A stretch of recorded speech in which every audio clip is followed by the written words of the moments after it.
This is Geek Gab with your hosts, Dorrinal, Brian Niemeier, and me, Daddy Warpig. We are back.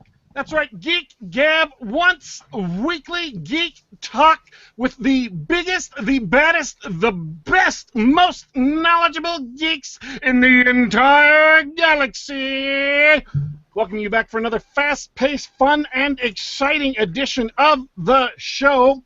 We have today with us on the air Jason Rennie, the editor of Sci-Fi Journal. But before we allow him to say hi, I want to say good morning, hello, and how are you to my co-hosts? What's going on, Dorrinal?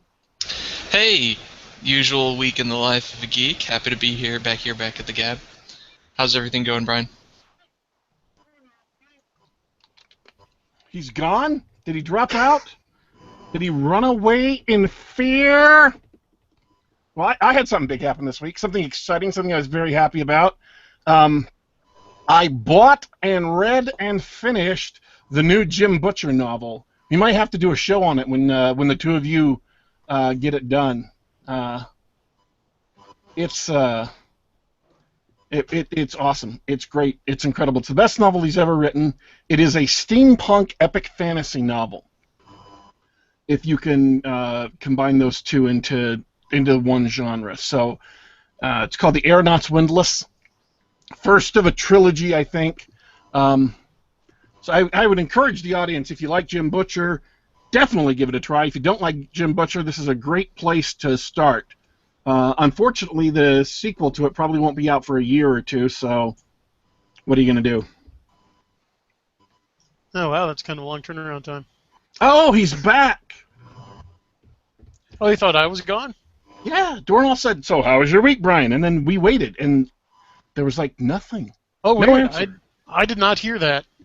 Little glitch. Sorry. So, I'm fine. How was your week, Brian? Busy. I'm still furiously editing my second book. Which is the sequel to Ethereal, the link to which is in the description.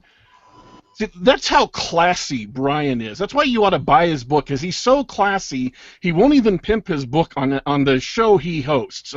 He has to have me do it, uninvited, because he won't. We have a link to his book in the description below, so by all means, check it out.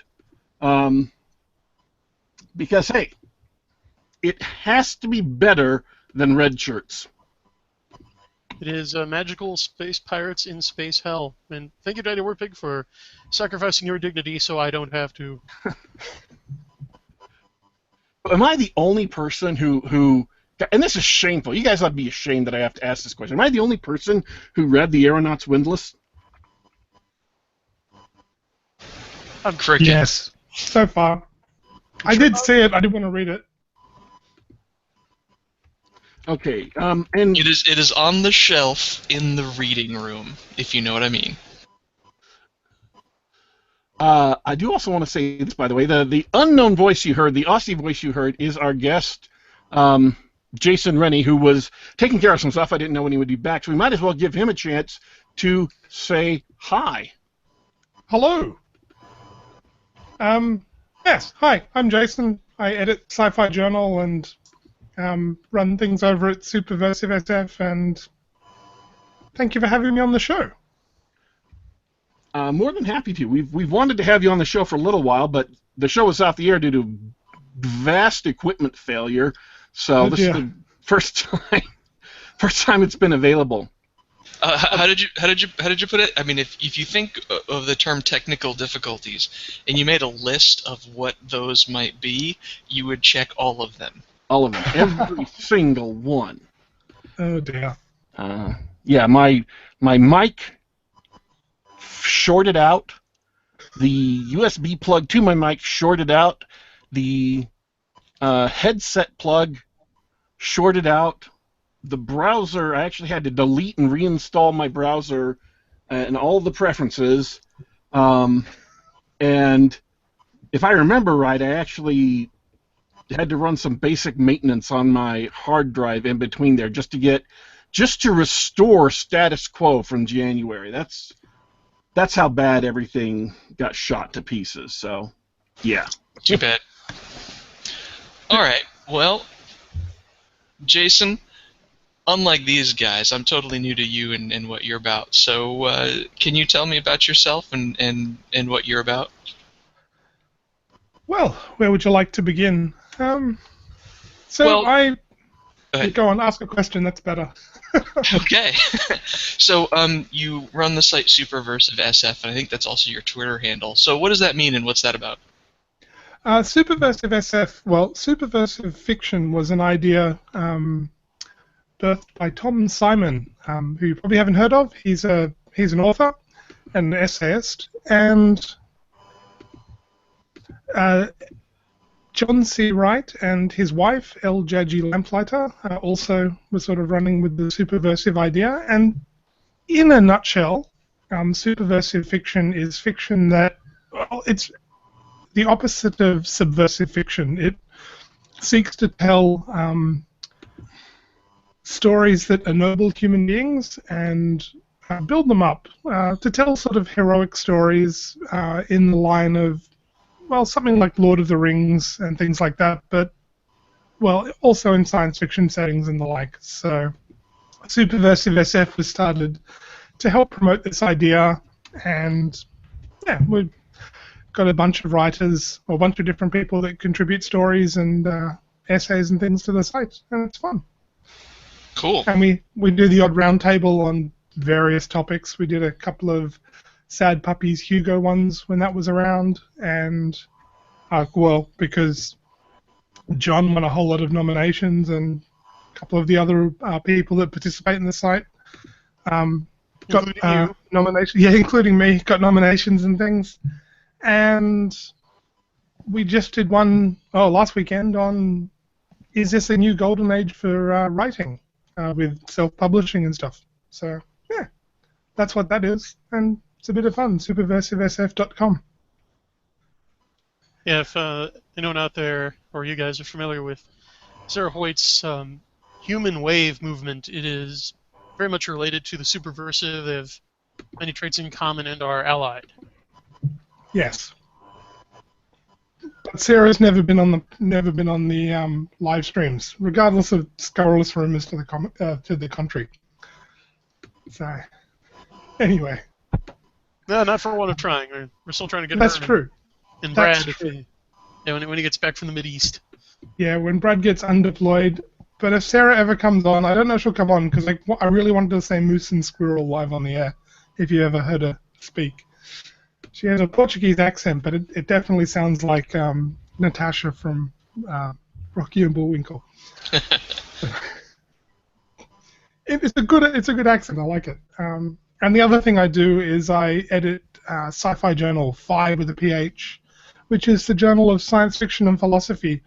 I would basically run short stories and essays by people that look at, well, their science fiction ideas and looking at some of the big ideas contained within them. Either stories that tell big ideas or essays that examine big ideas through a lens of science fiction, for examples. So, yeah, that's a bit of fun too. I'll say the one thing that attracted me to Superversive SF and also Sci-Fi Journal was that focus on philosophy. Like, for example, one thing that Jason does that I haven't seen anywhere else is actually has people who submit stories to Sci-Fi Journal include a list of food for thought or discussion questions at the end of the story as kind of a meditation on the philosophical themes that they discuss. It seems to work. I don't usually have to write them myself, so I have to write the odd one, but and I rework them a bit sometimes. But yeah, it's good. It lets the writers explain what they were trying to bring across. So. But that's separate from the Superversive SF site. You'll tackle any sort of philosophy or any sort of sci-fi in that journal, right? More or less. I mean, yes, they're separate entities. I'm an Orthodox Christian. I lean right-wing politically. Someone asked me, are there stories I won't accept? And the answer is pretty much no. I'll pretty much take anything, but you're going to write something that's basically shallow blasphemy that simultaneously extols the virtues of Karl Marx's utopia as genius, probably not going to run it, because I'm probably not going to like it. But generally speaking, yeah, we'll look at anything. I run things I'm not, I don't agree with, but I thought they were well written or well argued, so I don't have a problem with that, but there's probably limits. Still, challenge accepted if anyone wants to try. Yeah, that one essay using the movie The Matrix to deconstruct free will, I thought was a good example. Yeah. Oh, there are people who still believe in free will? I believe in free will. How can you not believe in free will? It's really necessary in order to even have thought, because the will is an intellective appetite. So as long as human knowledge remains incomplete, there has to be free will as a byproduct. Well, if you're a writer, if you write things on a regular basis, you become acutely aware of the fact that what you write is terribly protean. And so the words you choose in a sentence, the order of a sentence is in the paragraph, the order of paragraphs in an essay, say, those can all be moved around and changed and rewritten pretty much at will. And so you have to have the ability to have volition. People have volition because you have to choose those things and then choose them differently and then move them around. It is if you look at things from a very high level and ignore all the stuff that's actually going on, you can say, oh yeah, I don't think people really have moral agency is the term I prefer. But the fact is, if you're a writer, you know that you make choices all the time, and so volition is real, because if volition wasn't real, you wouldn't be able to write the way you do. That's a great point, and also the water's been really muddied philosophically on that issue, largely by Cartesian philosophy. But if you go back to like classical metaphysics, what someone like me or possibly even Jason as an Orthodox Christian means by free will isn't necessarily perfect free will, which only God has, but it's more in a sense of one argument that the essay that was in Sci-Fi Journal even used against free will is equating it with unpredictability, and that's really a straw man, because that's not what we mean. It's unpredictability is not a precondition for free will. It's just that if knowledge is perfect, the human intellect cannot withhold consent. I mean, for example, no one here can withhold consent from the proposition that 2 + 2 = 4. We might be able to say, well, I think it's 5, but you're lying. You don't really think that if your knowledge is complete. So free will just means you don't have exhaustive knowledge about the subject in question. So your will can still withhold consent. It sounds like what you're saying is that you accept the fact that all our actions are predetermined. However, since we don't have perfect knowledge of all of the assumptions and preconditions, that we are effectively have free will. No, it's a bit stronger than that. I don't believe all our actions are predetermined. I believe some of them are. I mean, there's the autonomic nervous system. I mean, you don't have to will yourself to breathe, for example. It's a difference between human acts and acts of man. Those are the two distinctions. But it's more of the way that the intellect and the will operate together, and it's analogous to your senses and your appetite. So, like, for example, with a Philly cheesesteak, you see and you smell a Philly cheesesteak, your senses apprehend that, and then your appetite says, hungry, hungry, hungry, hungry. It moves you toward that. So the senses perceive sensitive goods, appetite of goods, okay? Your intellect, its job is to critically examine and perceive intellectual goods, and then just as your appetite moves you toward sensible goods, your will moves you toward intellective goods, and unless you have exhaustive or total knowledge of those intellective goods, then your will can choose to consent or not.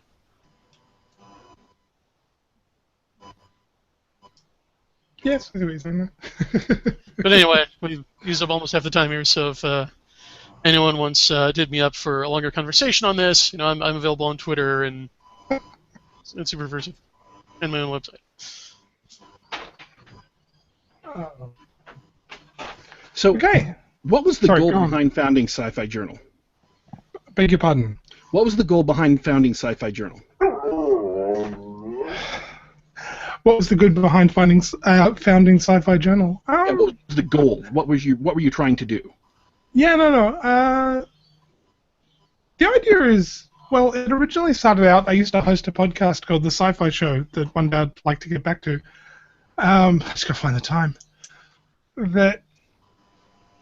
It explored the science fiction ideas, philosophical ideas through science fiction themes, much as the magazine does. And the goal behind it, the magazine, was I wanted to provide a place to tell interesting stories and explore interesting ideas. I mean, I think it's interesting and fun to do, and science fiction as a venue for doing these sort of things tends to be perfect.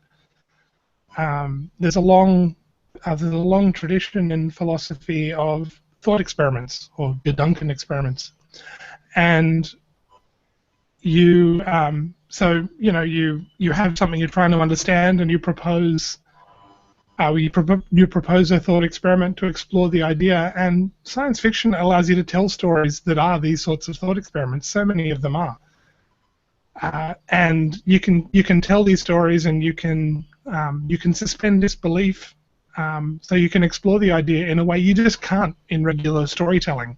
So you can bring these really big ideas in for people to think about without while just you can, well, I suppose, smuggle these ideas in while you're trying to tell while you're telling a story. So you can get people to think, and you can get people to explore ideas without needing to sort of sit down and do something that seems sort of academic and dusty to them.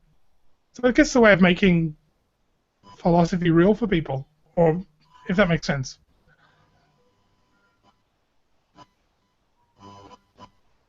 I've stunned everybody into silence. Was I that boring? Oh, I'm still stunned from Brian's speech earlier. Just don't think about it. That's the answer.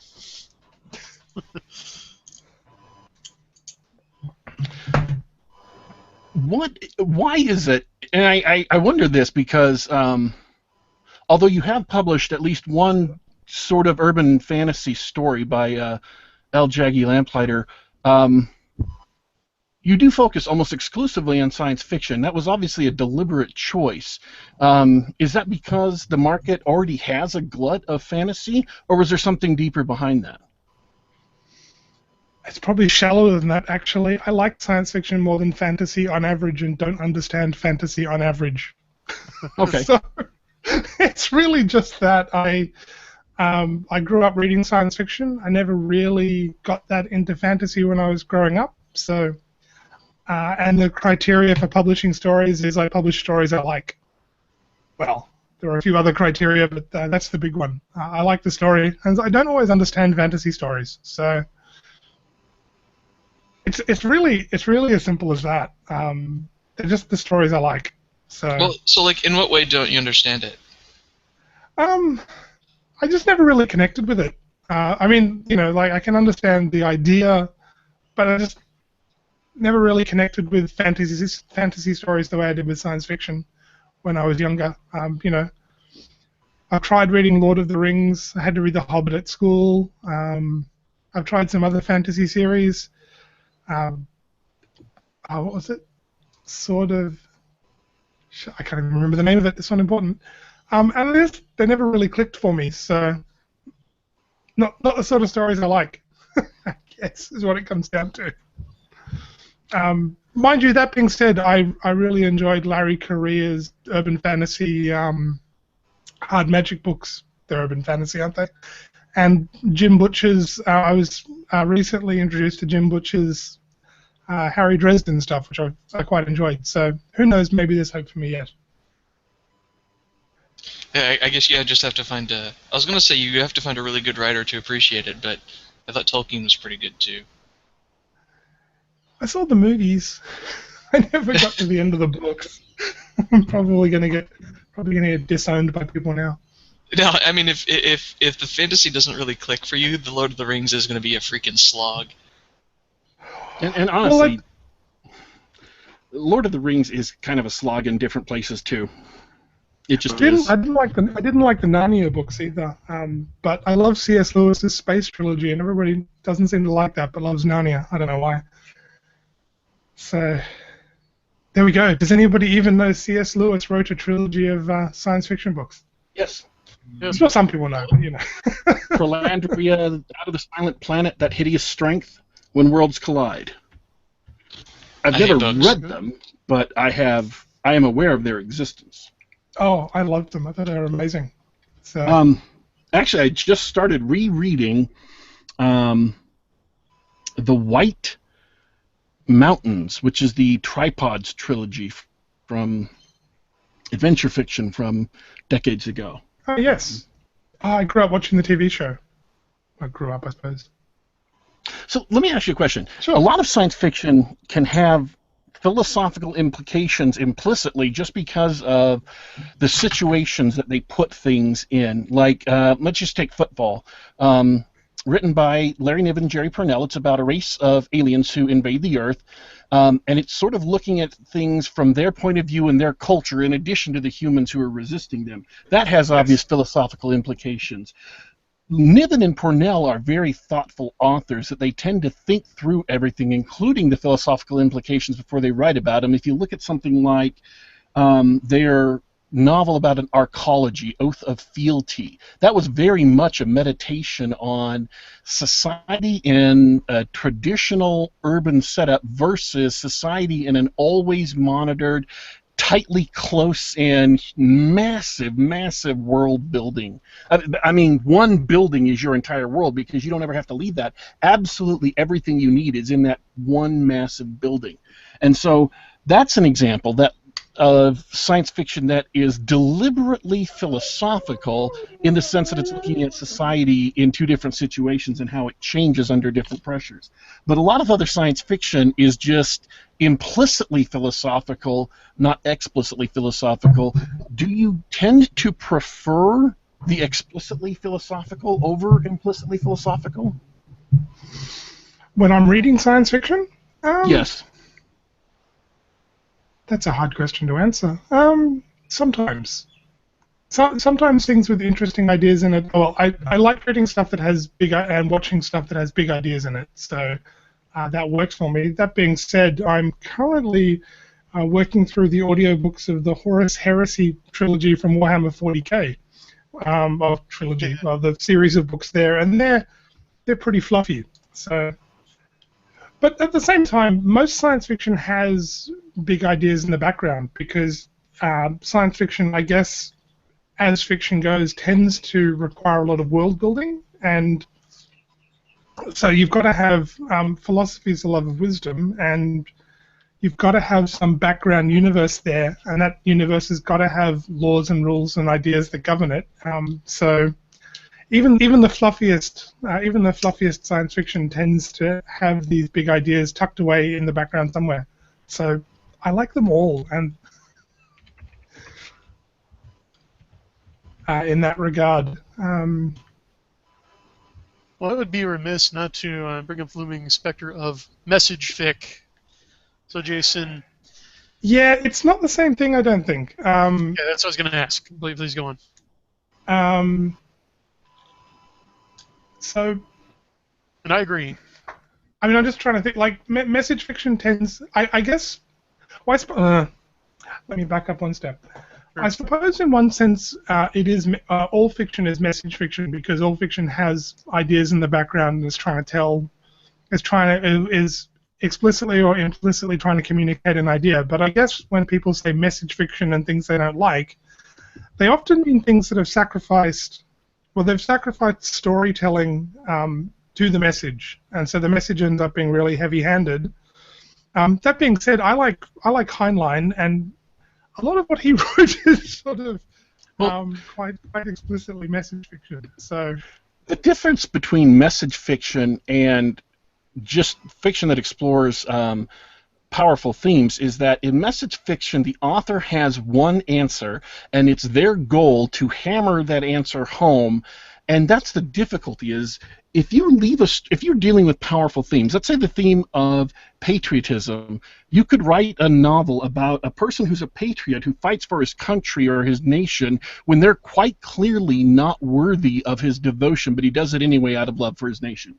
There are a lot of different themes that could come out of such a novel, and you could take that character and have people argue, yes, I think he did the right thing, no, I think he did the wrong thing, I think he might have done this, I think he should have done that, and so it leaves it open to the audience's interpretation, versus message fic.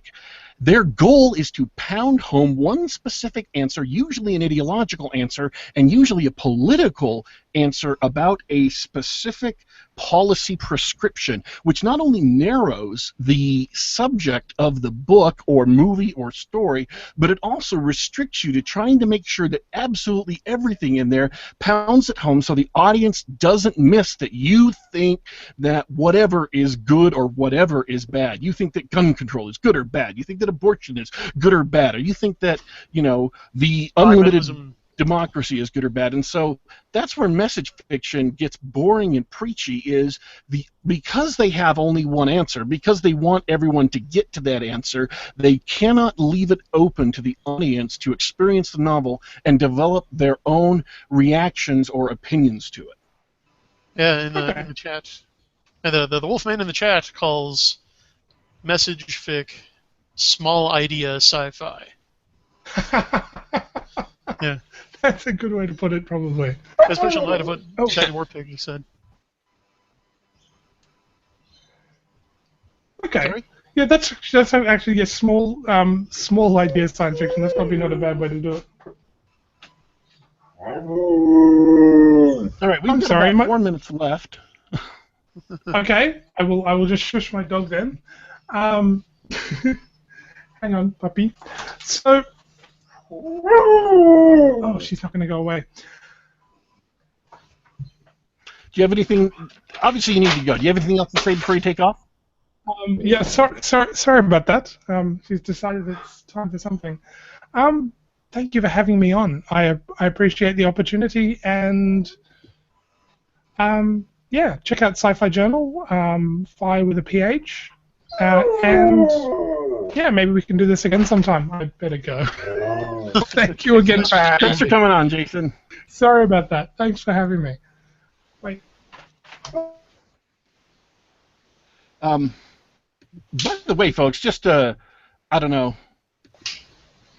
The very first time we had Brian on the show, before he was a co-host, was when he,